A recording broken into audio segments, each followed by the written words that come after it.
Виновник за цялата тази дейност е таланта.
Единственото, което трябва да напишете е само една дума. И това е първата дума, която ви хрумва, когато чуете другата дума трафик. Разчекахте ли си едно? Опитайте се, сега ще ми разчетете на глас. Насилие. Добре. Хора. Хора. Хора. Жертви. Жертви. Движение. Движение. Насилие. Да. Престъпление. Всичките тези думички обхващат широкия спектър и с събития, и с чувства, които могат да бъдат засегнати от трафика на хора. Трафика на хора представлява една измама, която трафикантите прилагат, за да отвлекат хората и да ги използват за най-различни цели, не според тяхното желание. Проектът "Отвори очи" беше реализиран в Кюстендил, Дупница и Благоевград. Той е един от серия проекти, които правим, за да предпазим младите хора от попадане в трафик на хора. Това е едно ужасно съвременно криминално престъпление и ние се чувстваме доста неспособни да разпространим познанията надлъж и нашир. Аз се казвам Цвета Янева, ръководител съм на театър "Цвете", чиято основна мисия е да се опита с изкуството да помогне на младите хора да се изградят една позитивна представа за света, да се включат в него по възможно най-прекрасния начин, да бъдат полезни за другите и за себе си. Не искаме да ви казваме, не вярвайте на никого, но преди да приемете едно предложение, проверете, съберете информация. Тук може да направим един такъв въпрос. Какво е необходимо преди да приемем предложението? Става ли ясен спектакълът с сюжет на театрален спектакъл? Да. Аз съм Явор Костов, актьор съм, работя с театър "Цвете". Този проект настоящия обучавах децата да правят театър и по-конкретно театър, насочен към превенция от трафик на хора. Младите участници от трите града, по 15 човека средно от град, бяха обучени в един 5-дневен тренинг в Велинград, където те бяха запознати подробно със същността на трафикирането, хитростите, които трафикантите използват, за да бъдат успешни, превенцията, която може да бъде извършена. Втората част от тренинга ние ги запознахме с техните възможности за поставяне на театрална сцена на същите тези проблеми. Къде сте? Каква е тази къща? Малко ти става. Тя да беше правила, ще се обърне. Ало. Габи, къде сте? Не знам. Някакво къща сме. Влякохме ни с черен Мерцедес. 4 седмици с Благоевградска. Както по всяко представление, първо трябва човек да се свърже с тях, да ги разбере, да се остави те да го разберат, да го проучат и след това да реши какво би им било интересно и да ги провокира, ги стимулира, да ги запали. В момента, в който това нещо стане, започва един общо взето весел процес. Първата му фаза, втората фаза не е чак толкова весела, защото все пак те не са свикнали да репетират и да повтарят. И тези повторения малко ги изморяват. Човек трябва да им внуши така, че това е работа и тя има своя смисъл. И накрая пак отново. Това какво излъчваш и какво казваш и тона, с който го казваш, не го казваш така, че публиката да получи същата информация. Това само ти знаеш в такъв случай какъв си и за какво се бориш. Това е за публиката, всичко се прави за Негово Величество зрители. Направете скулптура на моето семейство. Добре. Обърнете се отново. Интересното е, че в различните групи театралният талант беше в различни проценти. Имаше групи с по-талантливи деца, с повече театрални умения, така надарени от природата. Имаше и групи, които бяха с по-ограничени и по-скромни дадености. Но целта на това обучение съвсем не беше ние да провокираме театралния талант и да провокираме деца, които искат да се занимават с театър. Вече не сте праслук, а сте една малка черешка. С капчица роса. Какъв е звукът на тази черешка? Казвам се Катерина Казакова. Актриса съм към театър Цвете. В този проект бях обучител. Едно от основните упражнения, които са заложени в тренинга, е това да се научат децата да казват не. И втория ден изцяло е посветен на тези упражнения. В двата случаи, особено във втория, хората, които продаваха, изключително много си вярваха в това, което продават и наистина бяха мотивирани, нахъсани да направят това, което са си наумили. Как той е повече, значи гледай, като пущиш и като си думате с тоя по телефону и он, като ти се обади, ти ще го видиш. Ние трафика на жени не можем да го спрем, но можем да направим пропаганда сред младите хора, да им разясним, че съществува такъв проблем и да ги предпазим. Тоест, ние работим за превенция. Аз съм Виолина Василева, актриса съм в театър Цвете, обучител съм в проекта Отвори очи. Единица, тук! Едно! Групата на байките! Аз си не може да кажа! Пет! Четири! Едно! Край! Единиците! Е, мощно да ви чуем! Двойките!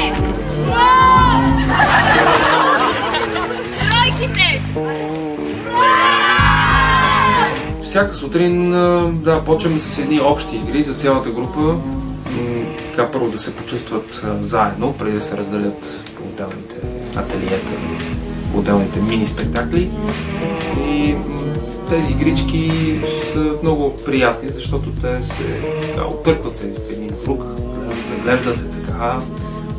Някои от тях имат състезателен характер, други са по-смешни. Любимата ми игра е на пеликани и пингвини. Едните пеликани ходят така, а другите пингвините ходят така и докато който пеликан хване пингвин, пингвина става пеликан и накрая всички стават пеликани.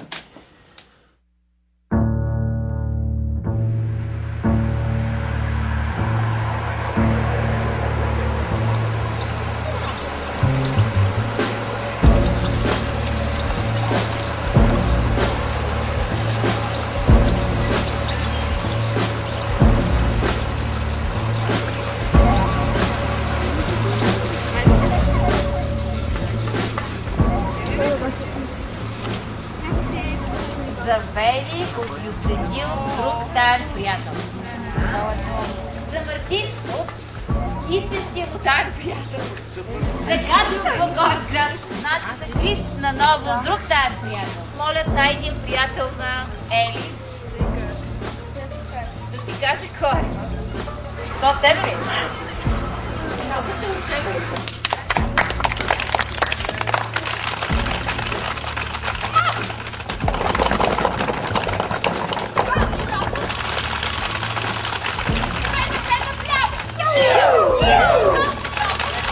самия обучителен процес бяхме предоставили на децата примерни казуси, върху които да работят. Има едно отвлечено момиче. Примамено, подлъгано и в край на кращата те завършват с каране в трафик. Посъветвахме как да скулптират своите спектакли. След това многократно ги посещавахме на техните репетиции. Това беше вече след тренинга, когато те работиха самостоятелно по места.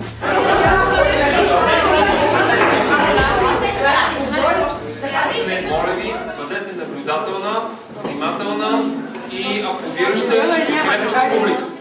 Един от казусите беше случай в дискотека, в която 3 момичета попадат в трафик. Всички групи се спряха на този сюжет. Най-близък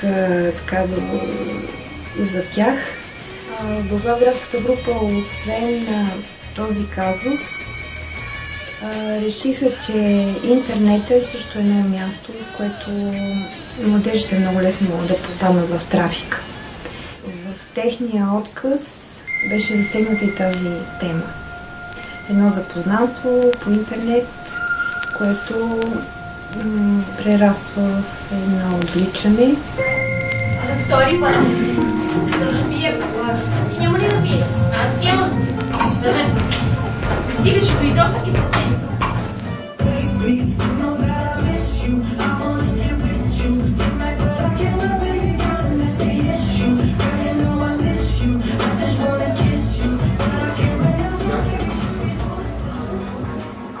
Ало? Копеле! Я пани, примат ми парите относно стоката. Благоевградската група успя да направи не просто дискусия с публиката, а направи формно театрално представление. Защото един от нашите доброволци, участник в друг проект, беше много така добре обучен и той води тази дискусия. Хората си изграждат погрешни представи за другия човек и по всякакви поводи, всякакви начини, но интернет особено опасен. Тоест, с една дума какво може да се направи? Да се говори повече за този проблем. Тук искам да кажа, че безкрайно благодарим на всички младежи, които се включиха и им благодарим за тяхната смелост. Защото да си тинейджър и да излезеш да играеш едно представление на тема трафик пред свои връстници, се иска много голяма смелост и кураж.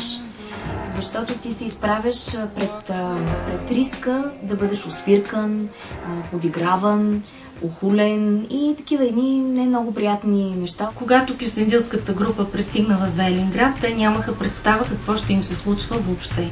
Не знаеха какъв е този тренинг, знаеха, че е тренинг за превенция, но не знаеха какво ще им се случва. Така че нашите поздравления са към всички тези смели тинейджери, които дръзнаха да се явят на сцената и не само да играят представление, ами и да застанат, защитавайки една позиция и заставайки зад една идея, как те могат да бъдат от полза на своите връстници в каузата превенция от трафик на хора. Така че представленията, които видях аз лично, ми изненадаха с това, как тези млади хора стояха със самочувствие на сцената, убедени в това, което правят и с това те респектираха публиката, респектираха техните връстници. Те слушаха внимателно и след това във втората част на представленията, които са форум театрални представления, когато започна дискусията, тези деца, ученици, младежи се включваха много адекватно. Представленията, на които ние присъствахме и пряко наблюдавахме реакцията на техните връстници, минаха при много добър успех. Аз съм Мария, през 17 години. Аз съм Ивана, 23. Аз станах жертва на трафик на хора, защото повярвах на своята вътрешност.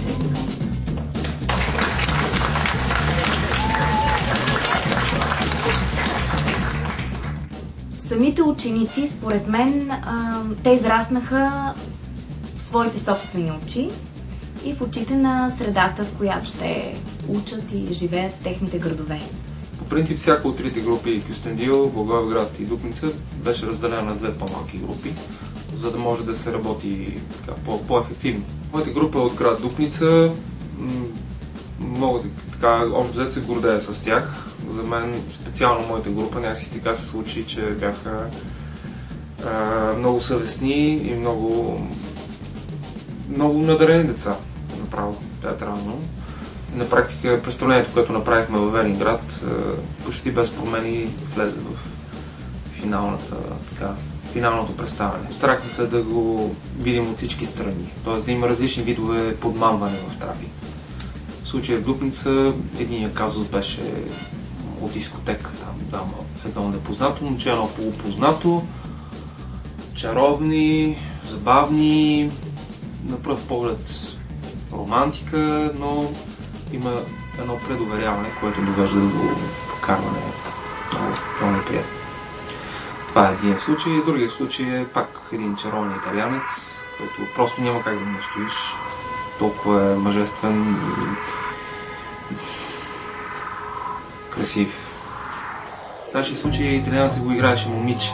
Просто нямахме момчета достатъчно, но пак тя някак си успя да го направи някакъв невероятно един фин италианец. Наистина няма как да му кажеш не на такъв човек. Проблемът е много сериозен. Тук не е много лесно да кажеш на някой не, казва и не.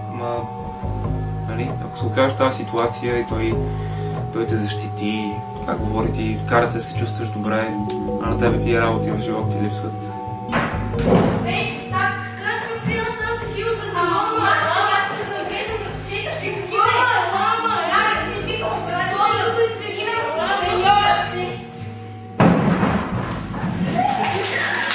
Много се радвам, че се свързахме с този град. Надявам се да продължим да работим там. Трудностите, които срещнахме в този проект, бяха главно организационни, защото в Кюстендил, в Дупница до сега не бяхме работили и трябваше да успеем да намерим партньори, с които да бъдем сигурни, че ще свършим добра работа и в същото време същите тези партньори на нас да ни повярват, че ние вършим добра работа. Бяхме посрещнати с немалко скептицизъм, но пък бяхме изпратени с много оптимизъм. Искате да го направим така, да не спира това, да се чува само ха-ха-ха-ха-ха-ха, без паузи. Да. Искате ли? Без да се смее. Да, да стане като музика малко, искате ли? Просто в залата. Ти си. Кръгла маса, посветена на закриването на проекта "Отвори очи" на театър "Цвете", който се занимава с превенция от трафик на хора чрез метода на порно-театър. Много вълнуващо беше закриването на този проект. На кръглите маси във всеки един от градовете бяха поканени всичките участници от трите града, така че всички видяха всички представления и всички имаха възможност да общуват помежду си и отново да потвърждават вече изградените приятелства. Това е един много хубав начин младите хора да се свързват и да работят в мрежа, да споделят идеите си, да се подкрепят един друг. Всичките получиха сертификати за участието си в този проект, който ги направи много щастливи. И разбира се, имаше една почерпка, един купон заедно, което беше така един много хубав завършек.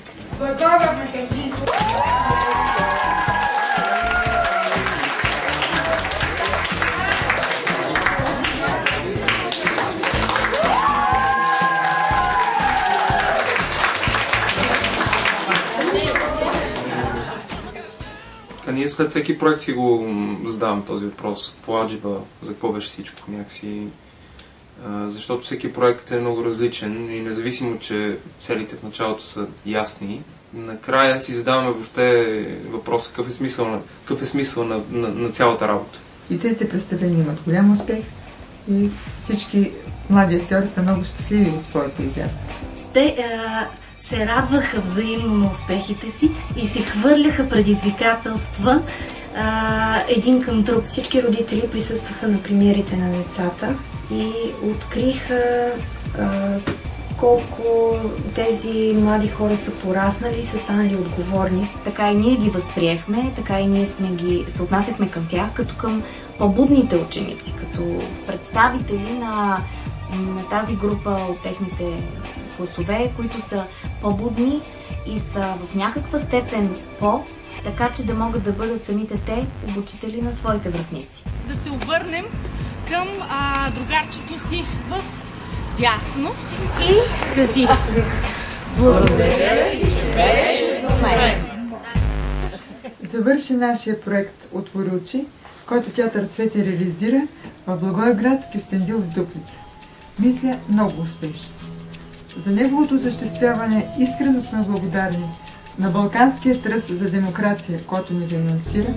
Искрено сме благодарни на младите участници, които вложиха много от себе си, за да стане той толкова добър, а също на техните учители, на които разчитаме, че и за бъдеще ще подкрепят своите ученици. Благодарим много на училищните ръководства и на местните власти, които с много доверие и благосклонност и позитивизъм посрещнаха нашата работа и също така ни изпратиха, като техния оптимизъм, че ще продължим да работим заедно, ни укриля. Благодарим.